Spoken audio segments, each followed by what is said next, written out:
Hello everyone. मैं हिमानी उपाध्याय। स्वागत है आप सभी का इस शोध श्रृंखला में।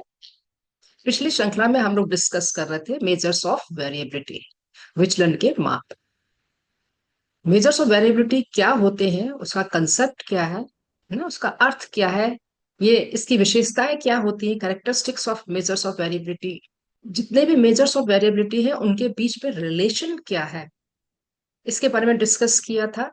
साथ ही साथ हम लोग ने डिस्कस किया था कि हमको कब और कौन सा मेजर्स ऑफ वेरिएबिलिटी यूज करना चाहिए, कब और किस समय हमको कौन सा विचलन का माप का अध्ययन करना है या लगाना है, वो डिसाइड आप कर सकते हैं। फिर इसके बाद हमने बात की थी types of measures of variability. आइए हम बिना देरी किए हुए शुरू करते हैं, क्योंकि इसके पहले हम लोग ने बात की थी रेंज की। द रेंज, प्रसार, ये पढ़ चुके हैं, है ना। द मीन डेविएशन और एवरेज डेविएशन ये पढ़ चुके हैं। आज हम लोग बात शुरू कर रहे हैं the quartile deviation. Quartile deviation होता क्या है, इसको जानने की कोशिश करेंगे। क्वार्टाइल डेविएशन एक्चुअली जो आपके पास आपने प्रदत्त इकट्ठे किए हैं, आंकड़े एकत्रित किए हैं, डेटा लिया है, उस डेटा का कितना फैलाव है ना, या उसकी विचलनशीलता, इसको अपन कहते हैं spread or variability of middle 50% of data set around the mean। बीच के जो 50% है स्कोर, जिसको अपन क्यू कहते हैं, क्वार्टाइल डेविएशन कहते हैं, है ना, चतुर्थांश विचलन, है ना। चतुर्थांश विचलन जो है वो मीडियन के चारों तरफ कितना वो फैला हुआ है या उसमें कितना विचलन है, इसको देखते हैं। उसको क्या कहते हैं अपन, क्वार्टाइल डेविएशन। इसको और अच्छे समझने के लिए आप ऐसा कह सकते हैं, it is calculated as exactly half of the difference between the third quartile and the first quartile. The third quartile means Q3, है ना, और फर्स्ट क्वार्टाइल क्या हुआ, Q1, है ना। ये एक्चुअली हम इसको दूसरी तरह से कह सकते हैं 75th परसेंटाइल। परसेंटाइल आप लोग समझते हैं क्या होता है परसेंटाइल? एक्चुअली ये डिसाइड करता है कि जैसे मान लीजिए 75th परसेंटाइल बोल रहे हैं तो उसके नीचे कितने परसेंट स्टूडेंट्स हैं। अगर स्टूडेंट्स की बात हम कर रहे हैं तो 75% स्टूडेंट नीचे है और 25% स्टूडेंट जो है उससे ऊपर। इसी तरह हम अगर Q3 की बात कर रहे हैं, 25th ऑफ परसेंटाइल, यहाँ पे परसेंटाइल का मीनिंग क्या हो जाएगा कि इस रैंक पर, है ना, परसेंटाइल यहाँ पर क्या हो गया, या क्वार्टाइल मतलब रैंक पर। यहाँ पर फिर 25% जो है स्टूडेंट्स है वो नीचे है और ऊपर 75% है। ठीक है, इतनी बात समझ में आ रही है। तो ये क्या कर रहा है, it is calculated as exactly half of the difference between third quartile, है ना, और फर्स्ट क्वार्टाइल। तो इसके बीच में जितने भी स्कोर है, थर्ड क्वार्टाइल और फर्स्ट क्वार्टाइल के बीच में जो भी है वो क्या कहलाते हैं, क्वार्टाइल डेविएशन वाले स्कोर्स कहलाते हैं। चतुर्थांश विचलन, बीच में मीडियन के चारों तरफ स्कोर्स हमारे कितने फैले हुए हैं, इस चीज को हम देख रहे हैं यहाँ पर। ये बात समझ में आ रही है आप लोग को? अब इसका अगर और अच्छे समझेंगे इसको, कोर कंसेप्ट क्या है इसका। When divide an ordered data set into 4 equal part, मान लीजिए आपके पास जो भी डेटा सेट है आपने उसको अरेंज किया हुआ प्रॉपरली और उसको आप 4 equal पार्ट्स में डिवाइड करना चाहते हैं, तो उसमें देर आर 3 क्वार्टाइल्स। कितने क्वार्टाइल्स बनेंगे, कितने रैंक्स बनेंगे, 3। Q1 फर्स्ट क्वार्टाइल, जो कि जिसमें क्या होता है 25th percentile, the point below which 25% of data falls, उसके नीचे कितने होंगे, 25%। Q2 ये सेकंड क्वार्टाइल कहलाता है, जिसमें 58th परसेंटाइल मतलब एक्सैक्ट 50%, दो भाग में डिवाइड कर रहा है, जस्ट 50% ऊपर है, 50% नीचे है। Q3 third quartile, the 75th percentile, the point below which 75% of the data falls. तो थर्ड क्वार्टाइल में कितना होगा, उस पॉइंट के नीचे 75% स्टूडेंट्स होंगे।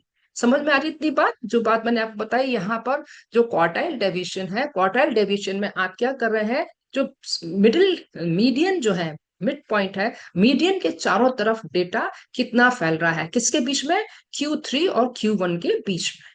ठीक, इतनी बात समझ में आ रही है? चलिए आगे बढ़ते हैं, इसका हम कैलकुलेशन कैसे करेंगे इसको समझने की कोशिश करते हैं। तो यहाँ पर कहा जा सकता है the range between Q1 and Q3, the semi inter quartile range भी कहते हैं इसको, because exactly 50% of data lies between these 2 points, है ना। तो Q1 और Q3 के बीच में जितने भी डेटा आ रहे हैं वो कितने आ रहे हैं, आपके एग्जैक्ट 50% स्कोर्स होते हैं बीच में। ठीक है, इसको हम क्या कहते हैं, द सेमी क्वार्टाइल रेंज। ठीक है, आप कैसे कैलकुलेट करेंगे इस चीज को देखेंगे, थोड़ा सा समझने की कोशिश करेंगे। Calculate Q from ungroup data, सबसे पहली बात हम करेंगे इसकी। यहाँ पर हमारा अव्यवस्थित आंकड़े है ना। अव्यवस्थित आंकड़े में जब आप क्यू को क्वार्टाइल डिवीजन का या चतुर्थांश विचलन का कैलकुलेशन करते हैं तो उसका फॉर्मूला होता है Q is equal to Q3 - Q1 divided by 2। ठीक है। अब यहाँ पर Q1 का फॉर्मूला क्या होगा, Q3 का फॉर्मूला क्या होगा, पहले हम ये देखेंगे। क्योंकि Q कैलकुलेट करने के लिए सबसे पहले हमको Q1 कैलकुलेट करना पड़ेगा, Q3 कैलकुलेट करना पड़ेगा। फिर दोनों को हम माइनस करेंगे और 2 से भाग करेंगे तो हमारे पास Q आएगा। तो Q1 निकालने के लिए फॉर्मूला है N+1/4, फोर्थ टर्म। ठीक है, ये कैसा आंकड़ा है, ये अव्यवस्थित आंकड़े में ये फॉर्मूला यूज होता है। एन यहाँ पर क्या है, टोटल नंबर ऑफ स्कोर है ना। Q3 में क्या हो जाएगा, 3n+1 divided by fourth term, है ना। समझ में आ गया, इस फॉर्मूले के द्वारा हम इसको कैलकुलेट करेंगे। तो एक हम इस एग्जांपल लेते हैं, उस एग्जांपल से हम क्यू को कैलकुलेट करके देखते हैं कि कैसे कैलकुलेट करेंगे। ये मान लीजिए आपको ये स्कोर्स दिए हुए हैं, है ना। और ये स्कोर दिए हुए हैं 17, 19, 23, 24, 25, 28, 30, 30, 32। इनको अगर काउंटिंग करें तो कितने हैं, 1 to 9 है ना। ये 9 स्कोर हम ये एग्जाम्पल के रूप में मैंने लिए, इसके हम कैसे क्यू कैलकुलेट करेंगे इसको देखते हैं। ठीक है, तो सबसे पहले हम क्यू निकालने के लिए पहले Q1 कैलकुलेट करेंगे, फिर Q3 को कैलकुलेट करेंगे। Q1 का फॉर्मूला जैसे अभी मैंने बताया आपको क्या होता है, Q1 is equal to N+1 divided by 4, fourth term, है ना। तो अब यहाँ पे टोटल स्कोर मैंने कितने बताया, टोटल स्कोर कितने थे, ये 9। ठीक है, 9 स्कोर थे, तो यहाँ पर क्या हो गया, 9+1। 9+1 क्या हो गया, अगर हमने जोड़ा तो 9+1 इज इक्वल टू 10, और 10 को डिवाइड किया 4 से तो कितना हुआ, 10 divided by fourth term, 2.5, 2.5 term, है ना। 2.5 टर्म कौन सा है यहाँ पर, दैट मीन्स यहाँ पर सेकंड और थर्ड आइटम या टर्म जो है वो यहाँ पर आ रहा है, आइटम नंबर। ठीक है ना। तो सेकंड और थर्ड, है ना। सेकंड और थर्ड कौन से है, 19 और 23, 19 and 23। ठीक है, तो ये आ गया किसमें आपका, दोनों 2.5 टर्म में। इन दोनों को आपने ऐड किया, ऐड करने के बाद इसका आपने क्या निकाला, एवरेज निकाला डिवाइडेड बाय 2। ठीक है, जब आपने इन दोनों को ऐड करेंगे, ठीक है, और इसको आप निकालेंगे तो कितना आएगा, 21। कितना आया, 21 आया। 19 और 23 को आपने ऐड किया और उसको 2 से डिवाइड किया तो कितना आ जाएगा आपके पास, 21, 21। ओके, इतनी बात समझ में आ गई। ये Q1 हमने कैलकुलेट किया। अब इसके बाद आप Q3 कैलकुलेट करेंगे। Q3 का फॉर्मूला आपको मालूम है, 3n+1 divided by 4, fourth term. तो यहाँ पर आपको मालूम है n है 9, और 3 से आपने और +1, तो n+1 कितना था, हुआ 10, और 3 से मल्टीप्लाई किया तो कितना हो जाएगा, ये 3 × 10 is equal to 30, 30 divided by fourth term, है ना। तो कितना होगा, 30 डिवाइडेड बाय फोर्थ टर्म निकलेगा। तो ये निकला, आपने डिवाइड किया तो कितना हुआ, 4। 30 में आप डिवाइड करेंगे 4 से 30 को तो 28, 4 7 जा 28, फिर पॉइंट लगाएंगे तो 4 5 जा 20, है ना। तो 7.5 टर्म आपका निकला। 7.5 टर्म आपका कौन कौन सा है यहाँ पर, इसमें आप देखेंगे 7.5 में 7 और 8 ये दोनों आ रहे हैं, मतलब 30 और 30। 30 + 30 की आपने 60, 60 डिवाइडेड बाय 2 तो कितना आया आपके पास, 30 ही आंसर आएगा, है ना। तो 7.5 टर्म कौन सा है, 30। ठीक, यहाँ पर 2.5 टर्म कौन सा है, 21, Q1 में। अब आप Q कैलकुलेट करेंगे तो यहाँ पे Q3 - Q1 कर देंगे। तो यहाँ पर Q3 कितना है आपके पास, 30, 30 - Q1 कितना है, 21। दोनों को माइनस करेंगे तो कितना हुआ, 21 को 30 में से माइनस किया तो आपके पास कितना आएगा, ये 9। ठीक है, और फिर डिवाइडेड बाय 2, 2 से आपने डिवाइड किया तो कौन सा टर्म आया आपका आंसर, 4.5 टर्म। ठीक है, अब 4.5 टर्म कौन सा है यहाँ पर, इसमें लिखेंगे 4 और 5, दो आ रहा है इसमें, 4 और 5, है ना। तो इन दोनों को आप फिर आप आपस में ऐड करेंगे, 24 और 25 को। 24 और 25 को आपने ऐड किया तो क्या हो जाएगा, ये दोनों टर्म क्या हो गया आपके, ये आ रहे हैं बीच में सेंटर में। इन दोनों को आपने ऐड किया तो कितना आया यहाँ पर, ऐड कर देने, जोड़ देंगे तो ये हो गया आपका 49। 49 डिवाइडेड बाय 2 कितना हुआ, 24.5। तो 24.5 आपका Q कैलकुलेट हुआ। और इससे क्या समझ में बात आ रही है कि जो स्कोर का फैलाव है वो कितना है, बीच में सेंटर में 2.5। इसको और समझने के लिए मैंने एक ये बॉक्स बनाया हुआ है। इस बॉक्स पे सारे स्कोर आप देखिए, अलग अलग बॉक्स में मैंने स्कोर लिखे हुए हैं ना। फिफ्थ आपने अभी अपन ने पढ़ा था, डेटा हमारा जो फैला हुआ कहाँ से है, यहाँ से 16 से लेके 32 तक फैला हुआ है ना। तो यहाँ पर इसमें कैलकुलेट किया आपने सबसे पहले Q1। Q1 कहाँ आया था आपका, 21, 21 21 आया था। Q3 आपका कितना आया था, 30 आया था, है ना। तो यहाँ पर जो ब्लू कलर का दिख रहा है, ये Q1 और Q3 के बीच में फैलाव को बता रहा है। ये क्या है, पूरा हमारा क्वार्टाइल डेविएशन है ना। हमारे पास जो स्कोर है, दिए हुए स्कोर है, उसमें जो क्वार्टाइल डेविएशन है, चतुर्थांश विचलन है, वो Q1 से Q3 के बीच में यहाँ से फैला हुआ है। ठीक है, 21 से लेके 30 के बीच में। और सेंटर पॉइंट है 25। ये क्या है, मीडियन, मध्याह्न। इसके मीडियन के दोनों तरफ फैलाव जो है कितना है, यहाँ पे 21 तक गया है, ऊपर गया है 30 तक गया है। ठीक है, तो ये कहलाता है हमारा चतुर्थांश विचलन, क्वार्टाइल डेविएशन। इतनी बात समझ में आ रही है? ठीक। चलिए, अब आप क्या करेंगे, इसी चीज को एक एग्जांपल से आप इसको कैलकुलेट करेंगे। मैंने आपको यहाँ पे दिया हुआ है, इसको नोट डाउन करेंगे। ठीक है, और अपने कॉपी और पेन निकाल लीजिए, उसमें आप इसको नोट कर लीजिए और इसको कैलकुलेट करेंगे। इसका फॉर्मूला आपको मालूम है, बता चुकी हूं मैं। Q1 इजिकल टू क्या होता था, n+1 डिवाइडेड बाय 4 टर्म। तो यहाँ पर Q कितना है, Q1 कैलकुलेट करेंगे, n कितना है, 11। 11 प्लस 1 की आपने कितना हो जाएगा, 12। 12 को डिवाइड करेंगे 4 से तो कितना हो जाएगा, 4 से डिवाइड करेंगे आप 12 को तो कितना आएगा, 3। तो यहाँ पे आंसर कितना आएगा, 3, थर्ड टर्म, है ना। कौन सा आ रहा है आपके पास, ये थर्ड टर्म आ रहा है। थर्ड टर्म का कितना आंसर है, 12, है ना। इसी तरह से आप Q3 कैलकुलेट करेंगे। Q3 इजिकल टू है 3 n+1 divided by fourth term, है ना। तो यहाँ पर ये आया था आपके पास 11+1 क्या हो गया था, 12। 12 इंटू 3, है ना, आपने करेंगे। फिर उस 12.3 को आप मल्टीप्लाई करने के बाद 36 आएगा, और 4 से डिवाइड करेंगे तो कितना आएगा यहाँ पर आपका, 9, है ना। ये कैलकुलेट करेंगे तो आपका नाइन्थ टर्म इसमें हो जाएगा आंसर। ठीक है, नाइन्थ टर्म ये 36। ठीक, क्लियर हो रही थी बात। अब Q के लिए आप क्या करेंगे, यहाँ पर Q3 माइनस Q1, है ना। Q1 था, Q3 आपका कितना, 36, 36 माइनस, और Q1 कितना आया था आपका, 12। और 2 से डिवाइड कर देंगे इसको, माइनस करने के बाद 36 में से 12 माइनस करेंगे, 24 डिवाइडेड बाय 2, तो कितना आ जाएगा, 12 पॉइंट कितना हुआ आपका, यहाँ पे कितना था, 36 में से 12, 24, 24 आंसर आया आपका 12, है ना। तो आप इस तरह से पूरा कैलकुलेट करेंगे खुद, है ना, और इसको समझने की कोशिश करेंगे। नहीं समझ में आता है तो आप मेरे से फिर पूछ सकते हैं। ठीक, चलिए आगे बढ़ते हैं। अब ग्रुप डेटा में आपके पास अगर व्यवस्थित आंकड़े हैं, तो ऐसी स्थिति में आप कैसे चतुर्थांश विचलन का कैलकुलेशन करेंगे, डेविएशन कैसे निकालेंगे। ठीक है, अब यहाँ पे अपन कैलकुलेट कर रहे हैं quartile deviation from group data. आपके पास व्यवस्थित आंकड़े हैं, उन व्यवस्थित आंकड़े में किस प्रकार से आप चतुर्थांश विचलन देखेंगे। इसका फॉर्मूला तो देखिए, Q का फॉर्मूला वही है, Q3 minus Q1 divided by 2। ठीक है, अब यहाँ पर फॉर्मूला Q1 और Q3, क्योंकि यहाँ पर आपके पास आंकड़े कैसे हैं, ग्रुप है ना, व्यवस्थित है, तो यहाँ पर उनका फॉर्मूला चेंज हो जाएगा। ठीक है ना।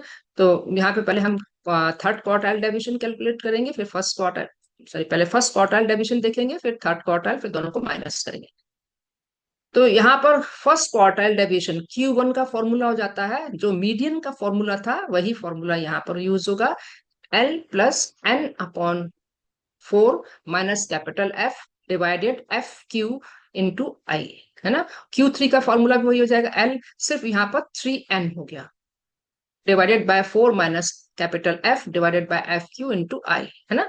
यहाँ पर कैपिटल F क्या है, ये क्यूमुलेटिव फ्रीक्वेंसी है ना। क्यूमुलेटिव फ्रीक्वेंसी संचयी आवृत्तियां हैं। संचयी आवृत्तियां कब तक की, जहां पर कि जिस क्लास इंटरवल में हम मान के चल रहे हैं कि लोअर लिमिट है, या ये सोच रहे हैं कि वहां पर हो सकता है। ये मीडियन पढ़ाते समय मैंने आपको बताया था कि आप कैसे एस्टिमेट करेंगे, उस चीज को हम अभी फिर से रिवीजन करेंगे। तो उस क्लास इंटरवल में जिसमें क्या उनको लगता है कि Q1 है, उसकी फ्रीक्वेंसी, ठीक है ना। तो that means cumulative frequency up to उस, आप जोड़ रहे हैं तो उसके क्लास इंटरवल तक, है ना, तो उसके नीचे वाली फ्रीक्वेंसी आपकी क्या कहलाएगी, कैपिटल F। एफ क्यू क्या हो जाएगा आपका, स्मॉल एफ और Q, frequency of the class interval containing the first Q1 और या Q3, आप उसको देखेंगे, है ना, जहां पर है एग्जैक्ट। और आई क्या है यहाँ पर आपका, class interval, length of class interval. ठीक है, तो उसको इस एग्जाम्पल से सॉल्व करने की कोशिश करते हैं, समझेंगे, फिर आप सॉल्व करेंगे। ये आपके पास एग्जाम्पल दिया हुआ है, क्लास इंटरवल आपको दी हुई है, ये है ना, उनकी फ्रीक्वेंसी दी हुई है। ठीक है, फ्रीक्वेंसी का टोटल कितना दिया हुआ है, 28। नीचे से ऊपर की ओर आप देखिए संख्याएं बढ़ रही हैं। तो क्यूमुलेटिव फ्रीक्वेंसी, सबसे पहला काम आप करेंगे यहाँ पर संचय आवृत्तियों का कैलकुलेशन करेंगे। क्यूमुलेटिव फ्रीक्वेंसी आप पहले निकालेंगे। ठीक है, क्यूमुलेटिव फ्रीक्वेंसी निकालेंगे, नीचे से आपने स्टार्ट किया जहां पे सबसे छोटे नंबर है, फिर बढ़ते हुए क्रम में आगे ऊपर ले जाएंगे। तो फर्स्ट फ्रीक्वेंसी कितनी, 2, तो यहाँ पे कितना हुआ क्यूमुलेटिव फ्रीक्वेंसी में भी संचय आवृत्तियों में 2, 2 2 plus 4, 4 plus 4 8, 8 plus 4 12, 12 plus 5 17, 17 plus 3 20 हो जाएगा, 20 प्लस 3 23, 23 प्लस 3 26, 26 प्लस 2 28। अब देखिए यहाँ पर लास्ट में भी कितना है, 28, और यहाँ पे टोटल फ्रीक्वेंसी भी कितनी दी हुई है, 28 दी हुई है। ठीक है, ये टैली करना चाहिए। तो पहला काम आपने क्या किया, क्यूमुलेटिव फ्रीक्वेंसी को आपने यहाँ पर ऐड करके लिख लिया। ठीक है, संचयी आवृत्तियों को आपने यहाँ पर ऐड जोड़ते चले गए और आप आखिरी तक आपने उसको लिखा। ठीक है, इसके बाद आप क्या करेंगे, आप इसको फॉर्मूले में रखेंगे सारी चीजों को। तो पहला फॉर्मूला आपका है Q1 का, Q1 इज इक्वल टू, आप देख रहे हैं, L plus n upon 4 minus capital F divided by f q into i. ठीक है, तो यहाँ पर सबसे पहले देखेंगे L, lower limit of the class interval. तो इसको निकालने के लिए आपको क्या करना पड़ेगा, सबसे पहले आपको n डिवाइडेड बाय 4 कैलकुलेट करना पड़ेगा। n आपके पास कितना है, 28 है। 28 को आपने डिवाइड किया किससे, 4 से किया। 4 से जब डिवाइड किया आपने, भागित किया, ठीक है, 28 को कितने 4 से भाग देंगे तो कितना आएगा, 7 चौक 28, है ना, 4 7 जा 28, तो कितना आया 7।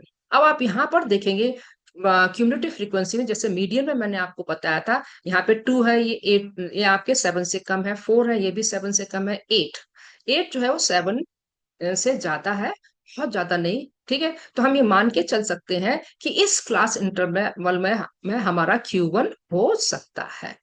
ठीक है, जब आपने इस चीज को माना तो यहाँ पर एल भी क्या होगा, इसी क्लास इंटरवल की लोअर लिमिट, तो 20 से 24, है ना, तो यहाँ पर कितना है एल आपके पास, लोअर लिमिट कितनी हो जाएगी, 19.5।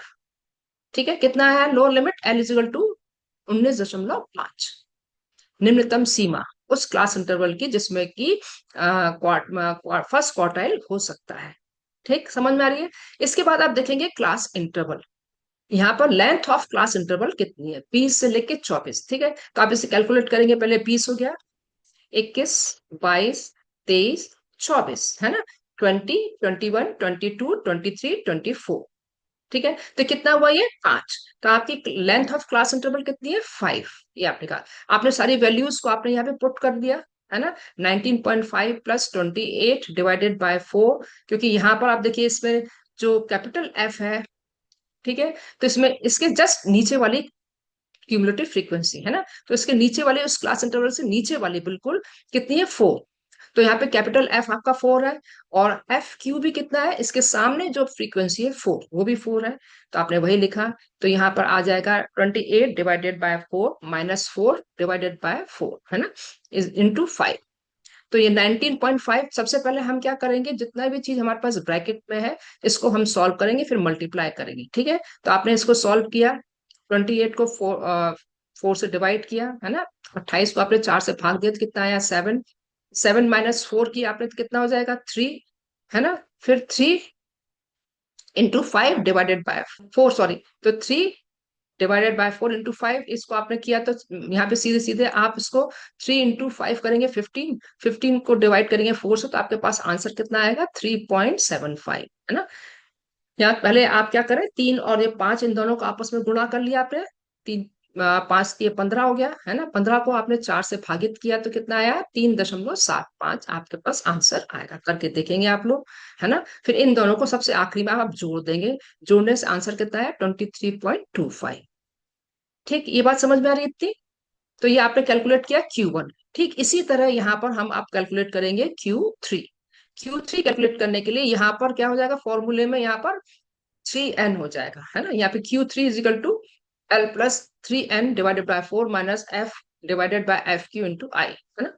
यहाँ पर आपने इसको किया कैलकुलेट। सबसे पहले आपने 3n डिवाइडेड बाय 4 किया, तो n कितना था आपके पास 28, और 3 से मल्टीप्लाई किया तो इतना हो गया, यहाँ पर उसको मल्टीप्लाई करेंगे, फिर आपको उसको 4 से डिवाइड करेंगे तो आपके पास कितना आएगा 21 आएगा, ठीक है। तो यहाँ लिखेंगे 3 इंटू 28, है ना, फिर डिवाइडेड बाय 4, 4 से उसको भाग देंगे, आपके पास आएगा 21। अब यहाँ पर आप देख चेक करेंगे कि 21 जो है फ्रीक्वेंसी कहाँ पर आ रही है ना। तो सबसे ज्यादा यहाँ पे इस वाले में 20 हुई और यहाँ पे 23 है ना।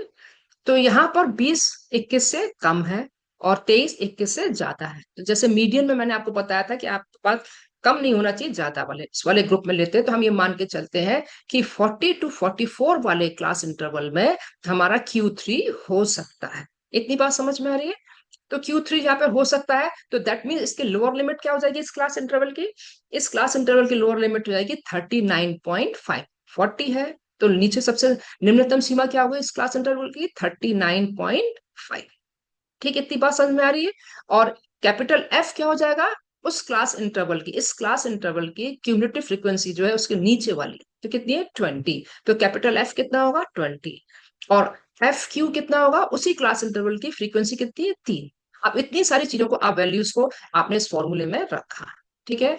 फॉर्मूले में रखने के बाद यहाँ पे एल कितना बताया मैंने आपको 39.5 प्लस कैलकुलेट किया था आपने 28 इंटू 3 डिवाइडेड बाय 4, 21 आया था, माइनस 20 कैपिटल एफ कितना बताया मैंने 20, और एफ क्यू कितना था इसमें दिया हुआ 3, और लेंथ ऑफ क्लास इंटरवल हम पहले ही कैलकुलेट कर चुके हैं 40 41 42 43 44 में, तो 5, तो 5 लिखा हुआ। आप सबसे पहले यहाँ से पूरा ब्रैकेट और मल्टीप्लीकेशन को सॉल्व करेंगे, तो यहाँ पर आपने किया तो यहाँ पे 21 में से 20 किया तो कितना है 1 इंटू 5 डिवाइडेड बाय 3, है ना। तो ये कितना हो जाएगा, ये 5 डिवाइडेड बाय 3 1.666 आप करेंगे, इतना आएगा, भागित करेंगे, इसको आप इसमें ऐड करेंगे तो कितना आंसर आएगा 41.166, ठीक है। इसको राउंड अप करेंगे तो आप कर सकते हैं Q3 is equal to 41.17, 2 decimal तक निकालते हैं, है ना। तो Q3 कितना आया 41.17। Q निकालने के लिए आप क्या करेंगे Q3 माइनस Q1, तो 41.17 में से आप क्या माइनस कर देंगे 23.25 को माइनस करेंगे, ठीक है। तो यहाँ पे माइनस किया आपने तो ये हो जाएगा, दोनों को आपस में माइनस किया फॉर्मूले में रख के, और फिर 2 से डिवाइड किया आपने, है ना।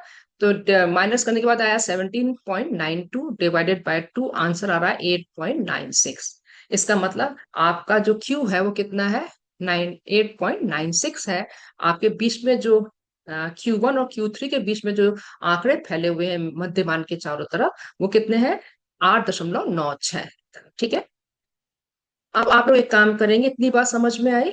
अब आप लोग ये आपको दिया हुआ है ये सवाल, इसको प्लीज आप लोग कॉपी नोट कर लीजिए और इसको आप पूरा करेंगे, ठीक। क्लास इंटरवल दिया हुआ है, यहाँ पे फ्रीक्वेंसी दी हुई, यहाँ पर मैंने क्यूमुलेटिव फ्रीक्वेंसी भी कैलकुलेट कर दी, परंतु जब एग्जाम में अगर आपको पूछा जाएगा तो वहां पर एफ आपको नहीं दिया हुआ, संचय आवृत्तियां आपको नहीं दी हुई, ठीक है। तो आप यहाँ पर ये दो चीजें दी है, इसको आप कैलकुलेट करेंगे।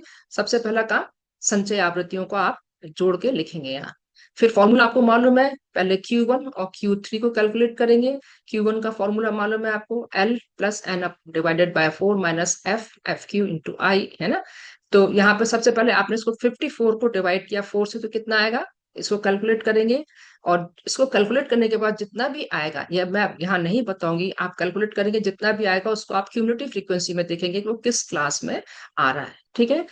और फिर उसको आप लोअर लिमिट देखेंगे, निम्नतम सीमा, और फॉर्मूले में सारी वैल्यूज रखेंगे। तो Q1 कैलकुलेट करेंगे, फिर Q3 कैलकुलेट करेंगे, ठीक है। फॉर्मूला आपको मालूम है ना, सिर्फ एक्सेप्ट इस फॉर्मूले में Q1 में यहाँ पे 3 लगा दिया एन के आगे, है ना। आप Q3 को कैलकुलेट करेंगे और लास्ट में आप Q is equal to Q3 minus Q1 divided by 2 करेंगे और क्वार्टाइल डेविएशन का निकालेंगे। समझ में आ रही बात, तो ये काम आप लोग जरूर याद से करिएगा। मुझे पूरी उम्मीद है कि अब आपको पूरा कंसेप्ट क्लियर हुआ होगा। आज हम लोगों ने क्वार्टाइल डेविएशन क्या होता है, उसको हम कैसे कैलकुलेट करते हैं ना, चाहे आपके पास अनग्रुप डेटा हो या ग्रुप डेटा हो, तो दोनों में ही किस प्रकार से कैलकुलेट करेंगे, इसको हम लोगों ने समझने की कोशिश की। मुझे पूरी उम्मीद है कि आपको ये कंसेप्ट क्लियर हुआ होगा, है ना। और अगर कोई बात आती है, जो चीज समझ में नहीं आती है, तो आप मुझे कमेंट बॉक्स में लिखकर पूछ सकते हैं। Thank you.